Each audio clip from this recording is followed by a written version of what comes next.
महाभारत एक ऐसा महाकाव्य है जिसमें जीवन के प्रत्येक पहलू को दर्शाया गया है। इसमें धर्म, अधर्म, नीति, राजनीति, युद्ध, प्रेम, मित्रता, कर्तव्य और भाग्य के विभिन्न रंगों को गहराई से चित्रित किया गया है। इस महाकाव्य में कई ऐसे प्रसंग हैं जो आज भी हमारे मन में प्रश्न उत्पन्न करते हैं। ऐसा ही एक प्रश्न है, कृष्ण ने अभिमन्यु को क्यों नहीं बचाया? यह प्रश्न न केवल भावनात्मक है बल्कि धर्म और भाग्य की जटिलताओं को भी उजागर करता है। इस प्रश्न का उत्तर प्राप्त करने के लिए हमें महाभारत के कई पक्षों को समझना होगा, जैसे कि अभिमन्यु का जन्म, उसका युद्ध कौशल, चक्रव्यूह में प्रवेश और अंततः उसका वीर गति को प्राप्त करना। इसके साथ ही भगवान श्री कृष्ण के कर्तव्य, उनकी भूमिका और उनके दिव्य दृष्टिकोण को भी ध्यान में रखना होगा। नंबर 1, अभिमन्यु का जन्म और उसका युद्ध कौशल। अभिमन्यु अर्जुन और सुभद्रा, जो श्री कृष्ण की बहन थी, का पुत्र था। उसका जन्म एक महान योद्धा के रूप में हुआ था। महाभारत के अनुसार जब सुभद्रा गर्भवती थीं, तब अर्जुन उन्हें चक्रव्यूह तोड़ने की तकनीक समझा रहे थे। अभिमन्यु ने यह ज्ञान अपनी मां के गर्भ में ही सुन लिया था। हालांकि जब अर्जुन चक्रव्यूह से बाहर निकलने का रहस्य बताने वाले थे, तभी सुभद्रा को नींद आ गई और अभिमन्यु अधूरी जानकारी के साथ रह गया। इस प्रकार अभिमन्यु चक्रव्यूह में प्रवेश करने और उसे भेदने की कला जानता था, परंतु उससे बाहर निकलने का उपाय उसे ज्ञात नहीं था। यह बात आगे चलकर उसके जीवन में महत्वपूर्ण भूमिका निभाती है। नंबर 2, कौरवों का षड्यंत्र और चक्रव्यूह की रचना। महाभारत के युद्ध के 13वें दिन कौरवों ने एक जटिल योजना बनाई।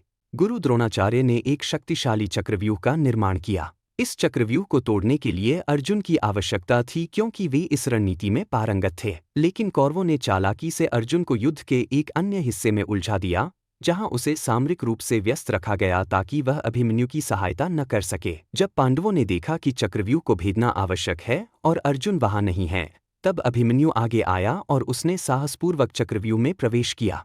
युधिष्ठिर, भीम, नकुल और सहदेव ने वचन दिया कि वे उसके पीछे पीछे जाएंगे और उसकी रक्षा करेंगे। परंतु चक्रव्यूह के भीतर प्रवेश करने के बाद कौरवों की रणनीति इतनी सुदृढ़ थी कि पांडव अंदर प्रवेश नहीं कर सके और अभिमन्यु अकेला रह गया। नंबर 3, अभिमन्यु की वीरता और शौर्य। अभिमन्यु ने चक्रव्यूह के भीतर अकेले ही अनेक महारथियों का सामना किया।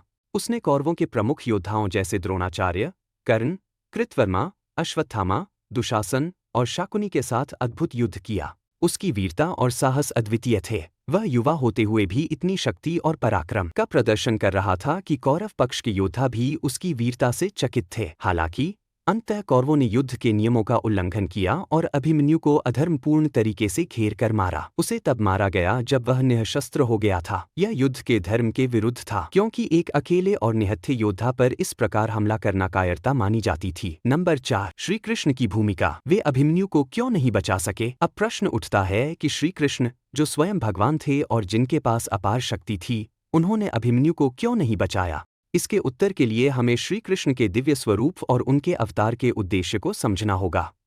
भगवान श्री कृष्ण का धर्म और कर्तव्य। श्री कृष्ण इस युद्ध में एक सारथी और मार्गदर्शक के रूप में उपस्थित थे। उन्होंने स्पष्ट कहा था कि वे इस युद्ध में शस्त्र नहीं उठाएंगे। उनका कर्तव्य पांडवों का मार्गदर्शन करना था, न कि युद्ध में प्रत्यक्ष रूप से हस्तक्षेप करना। यदि वे सीधे हस्तक्षेप करते तो यह उनके द्वारा बनाए गए नियमों का उल्लंघन होता। इसके अलावा श्री कृष्ण ने गीता में अर्जुन को समझाया था कि जीवन और मृत्यु के चक्र से कोई नहीं बच सकता। शरीर नश्वर है, आत्मा अमर है। इस प्रकार उन्होंने स्वयं भी इस नियम का पालन किया।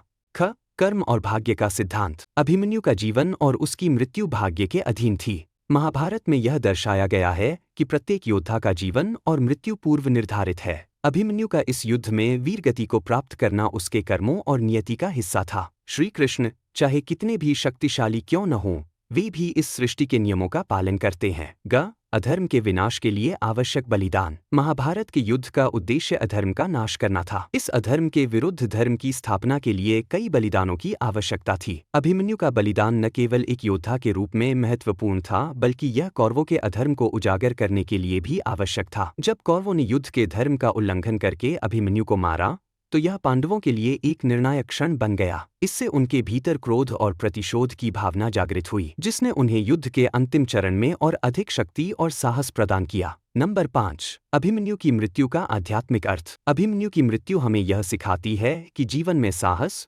कर्तव्य और धर्म के पालन से बड़ा कोई मूल्य नहीं है। वह जानते थे कि चक्रव्यूह से बाहर निकलना संभव नहीं होगा, फिर भी वे अपने कर्तव्य को निभाने के लिए आगे बढ़े। उनकी मृत्यु यह संदेश देती है कि जीवन में चुनौतियों का सामना साहसपूर्वक करना चाहिए, चाहे परिणाम कुछ भी हो। अभिमन्यु का बलिदान हमें यह सिखाता है कि कभी-कभी सबसे बड़ा विजय उस व्यक्ति का होता है जो अपने धर्म और कर्तव्य के प्रति सच्चा रहता है, भले ही उसे अपने प्राणों का बलिदान देना पड़े। धन्यवाद दोस्तों, आपको हमारी यह जानकारी कैसी लगी हमें कमेंट करके ज़रूर बताएं, और आप हमारे चैनल पर नए हैं तो हमारे चैनल को सब्सक्राइब करें और घंटी वाले बटन को ज़रूर दबाएं ताकि हम ऐसे ही आप नई नई जानकारी से आपको अवगत कराते रहे।